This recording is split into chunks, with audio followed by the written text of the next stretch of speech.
अस्सलाम अलैकुम। इमाम हुसैन अलैहि अस्सलाम और हज़रत गाजी अब्बास अलमदार अलैहि अस्सलाम की शहादत का वाक़या करबला की जंग का सबसे दिल दहला देने वाला हिस्सा है। हज़रत अब्बास अलैहि अस्सलाम इमाम अली अलैहि अस्सलाम के बेटे और इमाम हुसैन अलैहि अस्सलाम के भाई थे। उन्हें बाबुल हवाइज और अलमदार करबला कहा जाता है। करबला में जब 3 दिन हो गए और इमाम हुसैन अलैहि अस्सलाम के खैमों में पानी खत्म हो चुका था, छोटे बच्चे प्यास से तड़प रहे थे, हज़रत अब्बास अलैहि अस्सलाम ने फरात से पानी लाने का इरादा किया। उन्होंने इल्म झंडा उठाया और दुश्मन की सफ़ों को चीरते हुए नहर तक पहुँचे। उन्होंने मुश्क में पानी भरा लेकिन खुद पानी न पिया, क्योंकि इमाम हुसैन अलैहि अस्सलाम और बच्चों की प्यास याद थी। वापसी पर दुश्मन ने हमला किया, एक बाजू काट दिया, फिर दूसरा। वो बाजुओं के बगैर भी मुश्क को दांतों में पकड़कर ले जाने लगे। दुश्मन ने नेज़े से मुश्क को फाड़ दिया और अब्बास अलैहि अस्सलाम को सर पर लोहे का उमूद मारा। वो जमीन पर गिरे और आवाज दी, आखा अदरक अखाक, भाई अपने भाई को संभालिए। इमाम हुसैन अलैहि अस्सलाम दौड़ कर आए। अब्बास अलैहि अस्सलाम की शहादत ने इमाम को बहुत रंज दिया। इमाम ने फरमाया, अलान उनकसर ज़ुहरी, अब मेरी कमर टूट गई। हज़रत अब्बास अलैहि अस्सलाम, हज़रत अली अकबर, हज़रत अली असगर और दीगर सब साथी शहीद हो चुके थे। इमाम हुसैन अलैहि अस्सलाम अकेले रह गए थे।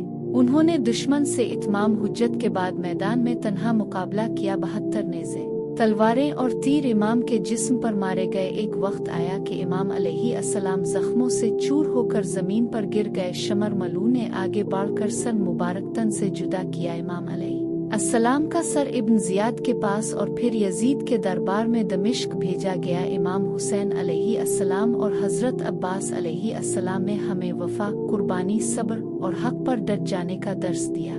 उनकी शहादत इस्लाम को जिंदगी देने वाली रोशनी है। ये वाक़या करबला के बाद दमिश्क में पेश आया, जहां यजीद ने इमाम हुसैन अलैहि अस्सलाम के अहले बैत को कैदी बनाकर दरबार में पेश किया था। जब यजीद ने अहले बैत रसूल को कैद कर रखा था, तब एक रात महल में अचानक एक उल्लू दाखिल हुआ। इस वक्त यजीद शराब नोशी और नाच गाने की महफिल में मशगूल था। यजीद ने उल्लू को देखकर हैरत से पूछा, ये उल्लू हमारे महल में कहाँ से आया? इस पर एक आलमदीन ने जवाब दिया, जहाँ जुल्म होता है वहाँ उल्लू आते हैं। ये उल्लू वीरानी और लानत की निशानी है। यजीद ने मजाक उड़ाते हुए पूछा, क्या तुम ये कहना चाहते हो कि मेरा महल वीरान हो जाएगा? जवाब आया, हाँ, क्योंकि तुमने रसूल के नवासे को शहीद किया है। अल्लाह की लानत और गजब इस महल पर नाजिल होगा, और देखना एक दिन ये महल उल्लुओं की आमाजगाह बन जाएगा।